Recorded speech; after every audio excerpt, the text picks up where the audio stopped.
Something has broken. Not cracked, not bent, broken completely and permanently. And while the cable news anchors argue about poll numbers and the politicians in Washington trade insults like it's a sport, the architecture of American global power is coming apart piece by piece, in real time, right in front of us. I'm not here to entertain you. I'm not here to make you feel better about any of this. I'm here because somebody has to stand up and say what the mainstream is too afraid, too bought off, or too captured to say out loud. What you are about to hear is not a theory. It is not a partisan talking point. It is the documented, sequential, accelerating collapse of the system that has kept the United States at the top of the global order for the last 80 years. And it is happening right now in 2026, while most Americans are still trying to figure out why their groceries cost twice what they did 4 years ago. There are 7 strategic blows that have struck the American empire in recent months. 7 knives. And by the time I walk you through all of them, you will understand why the world you wake up to tomorrow looks nothing like the world your parents grew up in. If this kind of reporting matters to you, if you believe Americans deserve the unfiltered truth instead of carefully managed narratives, subscribe right now and hit that notification bell. Because what's coming in this video is exactly what they don't want you to hear. Let's start with Iran. Because Iran is where the first and most psychologically devastating blow landed, and it landed in a way that Washington never, in 50 years of planning, ever anticipated. The story they told themselves, the story the Pentagon told, the story the think tanks told, the story that justified decades of crushing sanctions and economic warfare against 92 million human beings, was simple. Apply enough pressure, make the people suffer enough, and eventually the population will rise up and overthrow the government for you. That was the plan. That was the deep state's grand strategy. Starve them out, squeeze the currency, let hyperinflation do the work that bombs couldn't. And in January of 2026, it looked for a moment like that plan might actually be working. On January 8th and 9th of 2026, intelligence reports confirmed that 1.5 million protesters filled the streets of Tehran alone. Across all 31 provinces of Iran, from the Grand Bazaar to remote farming villages, more than 5 million Iranians took to the streets simultaneously. The largest public mobilization in that country since the Islamic Revolution of 1979, and the people watching from Washington leaned forward in their chairs and thought, this is it. This is the color revolution we've been waiting for. This is regime change through economics. This is our moment. They were wrong. Catastrophically, fundamentally, historically wrong. Because those 5 million people were not marching against their government in the way Washington wanted. They were marching as a unified national force that no outside power could co-opt, control, or claim credit for. These were not paid protesters. These were not foreign agents with American dollars in their pockets. These were engineers and students, mothers pushing strollers, elderly workers who had survived wars and sanctions and never once asked another country to save them. They were Iranians, and when the regime responded with brutal force, with hospitals in Tehran reporting over 30,000 deaths in the first 48 hours of the crackdown, with over 24,000 people arrested in days, with thousands blinded by rubber pellets, the crowds did not shrink. They grew. They kept coming. That is not a population collapsing under pressure. That is a nation steeling itself. And what it produced was the single most powerful asymmetric weapon in modern geopolitics, a human wall of millions willing to die for their homeland. No aircraft carrier defeats that. No precision munition solves that equation. The United States spent 50 years and trillions of dollars building a military machine designed to project power, and it ran headlong into the one force that machine was never designed to fight, a people who have decided that death is preferable to surrender. President Trump said it himself. They no longer fear us, and he was right. The question is whether Washington has the wisdom to understand what that actually means, or whether the hawks still embedded in the Pentagon will keep pretending that one more escalation, one more carrier group, one more round of sanctions will finally break a nation that has been refusing to break for nearly half a century. Now we move to the blow that every American should be losing sleep over, because this one doesn't hit a foreign capital, it hits your wallet, your retirement account, your mortgage, and your grocery bill. On April 28, 2026, the United Arab Emirates announced that effective May 1st, effective today, it is withdrawing from OPEC and OPEC Plus after nearly 59 years of membership. Read that again slowly and let it register. one of the world's most powerful oil producers, a nation that pumps between 3.1 and 4.8 million barrels per day, with spare capacity pushing toward 5 million, a country that accounts for roughly 12% of total OPEC output, has walked out the door, and in doing so, it has taken a sledgehammer to the foundation of the entire dollar-based global financial system. To understand why this is so devastating, you have to understand what the petrodollar actually is, because it's one of the most important things in your life that nobody ever explained to you in school. In 1974, after Nixon destroyed the gold standard, Washington made a deal so cynical and so consequential that it shaped everything that came after. The agreement was with Saudi Arabia and OPEC.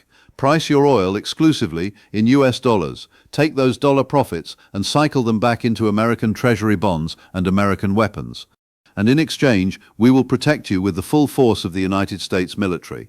That deal turned the American dollar into something no currency had ever been before, a global necessity. Because if every nation on earth needed dollars to buy oil, and oil was the lifeblood of every modern economy, then the United States could print money in ways that would destroy any other country and just watch the world absorb it. Roughly 80% of international oil transactions are still settled in dollars. That artificial global demand is the reason the United States has been able to carry $35 trillion in national debt without the dollar collapsing. It's the reason Washington could fund endless wars without raising taxes.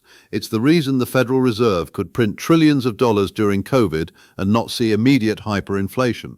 The petrodollar isn't just a financial mechanism, it is the invisible subsidy that the rest of the world has been unknowingly paying to fund American power for 50 years. And the UAE just announced it's done paying. Reports already indicate that Abu Dhabi is preparing to accept payments for oil in Chinese yuan, in euros and in gold-backed currencies. When even America's closest Gulf ally rejects the dollar for the world's most essential commodity, the entire recycling machine begins to break down. Central banks worldwide will stop hoarding US treasuries, demand for dollars will fall, interest rates on American debt will climb. The exorbitant privilege, the phrase French economists coined to describe America's ability to print its way out of any problem, begins to evaporate. And here's what that means for you specifically. It means higher interest rates on your car loan and your mortgage. It means a weaker dollar that makes everything you import more expensive.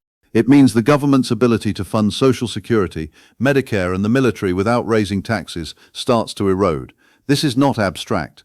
This is the financial foundation of your daily life, and one of America's oldest partners in the Gulf has just kicked a load-bearing wall out from under it.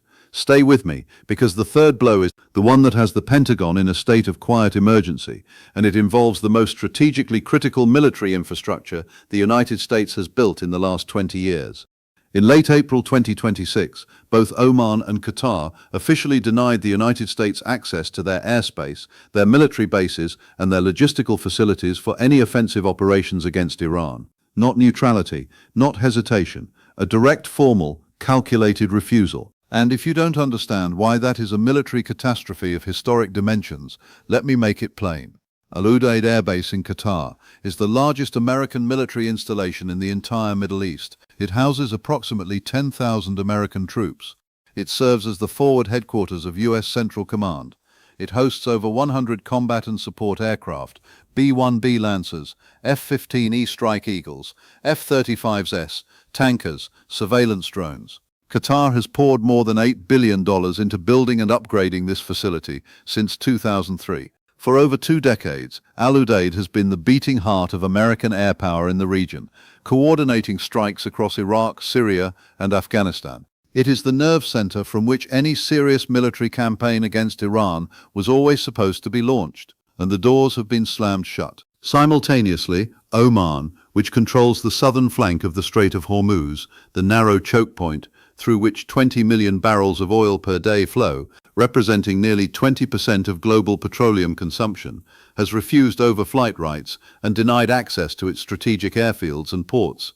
Muscat has made it explicit: no American strikes will launch from Omani soil. Without these forward platforms, American military options collapse. Fighter jets and bombers would be forced to operate from carriers in the Arabian Sea, from bases in Europe, or from Diego Garcia in the Indian Ocean, adding hours to missions that were previously measured in minutes.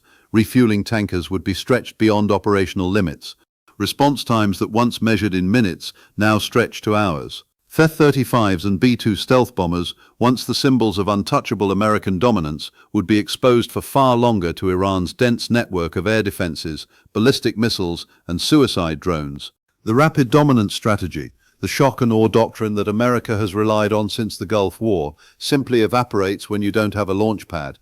The American eagle has had its wings clipped not by an enemy, but by allies who made a cold calculation that America can no longer guarantee their survival. And they made that decision because they watched what Iranian missiles and drones did to high-value regional targets and concluded that Washington cannot protect them from retaliation. Decades of broken promises, from Afghanistan to every other abandoned partner, have cost America something no military budget can buy back: trust. If you've been watching this video and you're thinking this is a foreign policy story, stop. Because the fifth blow lands right here, inside American borders, and it lands on working families, retirees, truckers, and everyone who fills up a gas tank or buys groceries. As of May 1st, 2026, global oil prices have spiked 28% in just 72 hours following the UAE's OPEC exit and the closure of Gulf military bases. Brent crude is pushing toward $142 per barrel. The US dollar index has dropped 4.8% in a single week, its sharpest single-week decline since the 2008 financial crisis. Wall Street is in freefall. The Dow Jones dropped 1,850 points in a single day. More than $3.20 trillion in market value has been erased in 5 trading sessions. Pension funds and 401ks are hemorrhaging. The retirement accounts of ordinary Americans, teachers, nurses, factory workers, veterans are being gutted, while the people who created this crisis sit in secure offices and talk about strategic options. And if you think that's where it ends, it doesn't. Central banks from Beijing to Riyadh are accelerating their dumping of US treasuries. In the last 10 days, foreign holders have offloaded over $87 billion in American debt. The national debt now stands at $35.80 trillion. Interest payments alone will exceed $1.40 trillion this year, more than the entire US defense budget. Think about that. America is now spending more money just servicing its debt than it spends on its entire military, and with the petrodollar fracturing, demand for those treasuries is collapsing. Interest rates on 10-year bonds have surged to 5.8% and are still climbing. The Federal Reserve is trapped in an impossible position: raise rates to defend the dollar and crush the economy, or print more money and ignite the inflation that's already burning ordinary Americans alive. At the pump, the average American is now paying $6.40 per gallon nationally, with some California stations hitting $8.10. Truckers are threatening a national strike. Food prices are projected to rise another 18 to 25% in the coming months. Anti-war protests have erupted in over 40 major cities, and these are not the usual coastal demonstrators. These are working-class Americans, many of them Trump voters, marching with signs that read, "No more endless wars," and "America first" means bring them home. The political and economic fractures inside this country are widening at a pace that should frighten every serious person in Washington. But instead of that, what we have inside the White House right now is described by insiders as a civil war between two factions: the neoconservative deep state elements still embedded in the Pentagon and State Department who want military escalation at any cost, and the America First realists who are arguing, correctly, that this is precisely the moment to withdraw, to regroup, and to rebuild from within. If this reporting is cutting through the noise for you, if you're learning things here that you're not hearing anywhere else, share this video right now with someone who needs to see it. Because the people controlling the mainstream narrative are counting on you staying in the dark. With American military capacity degraded and Gulf allies choosing self-preservation over alliance, Israel now faces a situation that its entire national security doctrine was never designed to survive. For 76 years, the State of Israel built its defense strategy on 2 unbreakable pillars: overwhelming technological military superiority and the unlimited, unconditional backing of the United States. The first pillar is still standing, the second has crumbled. And in modern warfare, you cannot fight a multi-front existential conflict on technological superiority alone when you are a nation of 9.8 million people surrounded by forces that collectively number in the hundreds of millions. Without access to Gulf bases, Israeli jets must fly dramatically longer routes, burning fuel, exposing themselves for hours instead of minutes, arriving degraded at targets that are now better defended than ever. Real-time intelligence sharing from American satellites and AWACS aircraft has been severely degraded. Resupply of critical munitions, particularly the interceptor missiles that feed Iron Dome and Arrow systems, is now uncertain, delayed and extraordinarily expensive. Each Iron Dome interceptor costs between $50,000 and $100,000. Iran can produce and launch drones and rockets for a fraction of that cost. The math is brutal, and it is intentional. Bleed Israel's interceptor stockpiles dry faster than they can be replenished, and the shield fails. Without immediate American resupply flights, those stockpiles will run dangerously low within weeks. From the north, Hezbollah holds an estimated 150,000 rockets and missiles, many of them precision-guided. From the south, Houthi forces in Yemen are tightening the noose on Red Sea shipping lanes. From the east, Iran itself, with over 3,000 ballistic missiles and tens of thousands of drones ready, no longer needs to hide behind proxies. Intelligence estimates suggest over 800,000 Iranian men volunteered for combat units in a single week. Israel is not facing a skirmish. Israel is facing an attrition war designed by an adversary that has been preparing for exactly this scenario for 4 decades: underground cities, dispersed missile factories, hardened command centers buried deep in mountains. Iran's strategy is patient, deliberate and devastating: sustain multi-front pressure until the defenses crack. And in closed-door meetings, some Israeli generals are now reportedly using a word that should stop every serious person cold: Samson, the last resort. The option you only use when you believe the alternative is national extinction. Meanwhile, the Abraham Accords, once celebrated as a historic diplomatic breakthrough, are quietly fracturing. Arab states that once signaled normalization are distancing themselves, terrified of being caught on the wrong side of Iranian retaliation. Tel Aviv now stands as a lonely fortress in a region that has been realigned against it, and the United States, the nation that guaranteed Israel's strategic depth for 3 generations, is paralyzed, financially strained, militarily constrained, and politically divided. This is the nightmare scenario that nobody in Washington wanted to say out loud. Now they don't have a choice. The vacuum left by American retreat does not stay empty. Power abhors a vacuum, and what is rushing in to fill the space that the United States is vacating is a new axis of global power, one that has been quietly assembling for years while Washington was distracted by its own internal warfare. Tehran, Moscow, and Beijing, the new golden triangle of the 21st century. Iran has emerged from this period of crisis not as a broken state, but as the undisputed energy heart of Eurasia. With the UAE gone from OPEC and the petrodollar mortally wounded, Iran now exerts influence over the flow of oil through the Strait of Hormuz at a level it has never held before. Russia and China are moving aggressively to formalize that new reality. New pipelines, new payment systems in yuan and rubles, new security agreements signed with nations that are quietly abandoning the dollar-denominated system that Washington built and has depended on for half a century. Reports confirm that more than 40% of global oil trades are already shifting away from dollar settlement as of May 2026. Saudi Arabia is in secret talks to join a new energy bloc.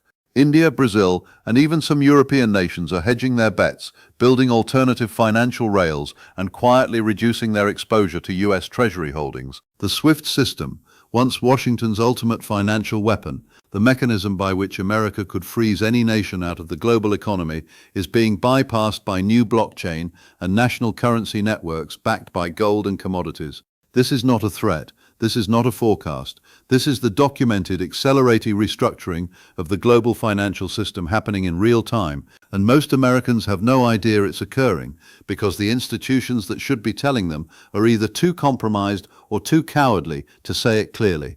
On this new map of power, influence is no longer measured by aircraft carrier tonnage or the size of your treasury reserve. It is measured by control of energy, strength of national will, and the durability of real alliances. Iran has proven its will, Russia has proven its endurance, China has proven its economic gravity. Together, they represent a bloc that the declining Western order can no longer contain through sanctions, military threats, or diplomatic pressure. The old tools are broken. The old playbook is obsolete, and the architects of that playbook, the neoconservative foreign policy establishment that has been running American grand strategy since the end of the Cold War, have produced nothing but 30 years of failed wars, trillions in wasted treasure, hundreds of thousands of American casualties, and a world that is now more hostile to American interests than at any point in living memory. Here is where we arrive at the moment of maximum consequence, the crossroads that will define not just Trump's presidency, but the trajectory of American power for the next generation. Because the same crisis that represents the collapse of the old order also represents, if handled with clarity and courage, the greatest opportunity for genuine American renewal since the end of World War II. Trump has spent years warning about exactly the dynamics that have now exploded into plain sight. He warned about the insanity of stationing tens of thousands of American troops on foreign bases that could be turned into targets overnight. He warned about unfair alliance structures where the United States carries the financial and military burden while partners free ride and then criticize Washington when it serves their interests. He warned about the deep state's addiction to endless foreign entanglements that drain American treasure and blood while the infrastructure, borders and families of this country go unserved. Every one of those warnings has now been validated in the harshest possible way. The American people are not confused about what they want.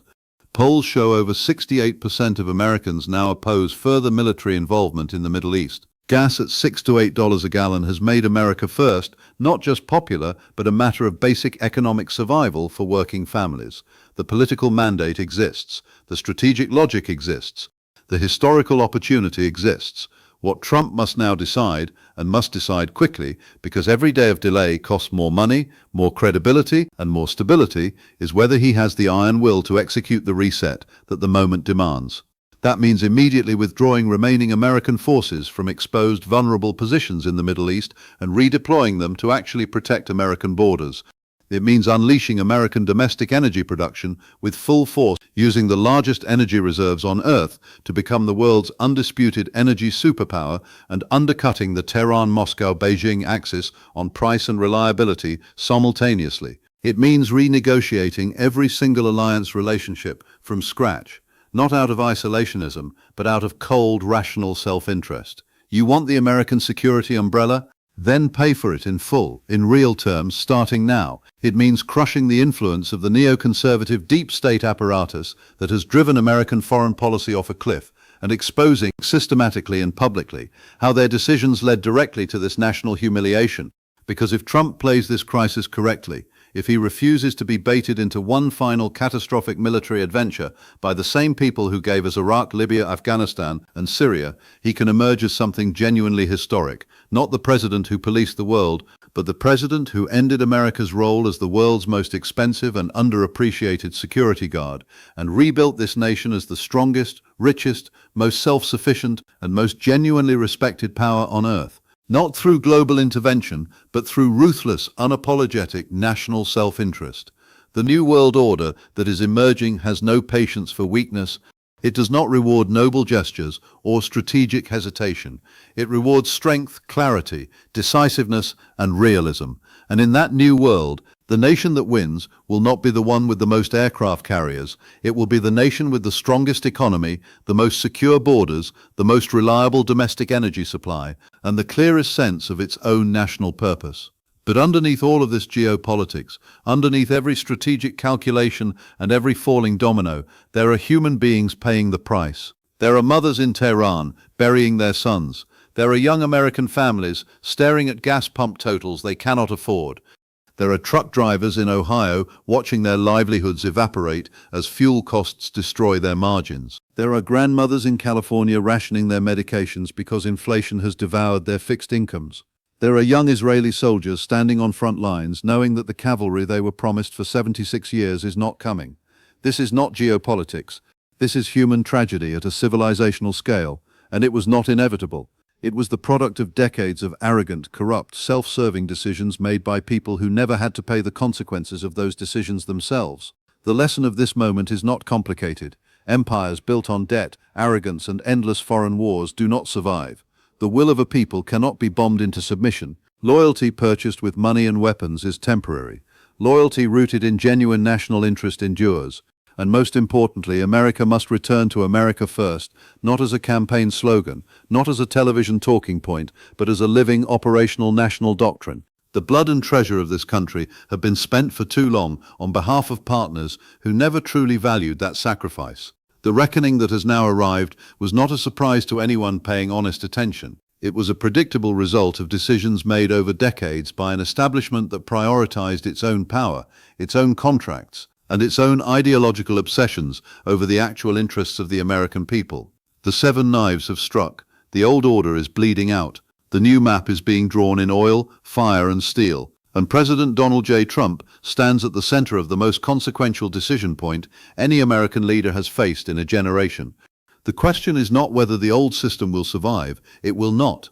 The question is whether America collapses with it, or whether it finds the clarity and the courage to be reborn stronger, leaner, more sovereign, and more honest about what it is and what it stands for.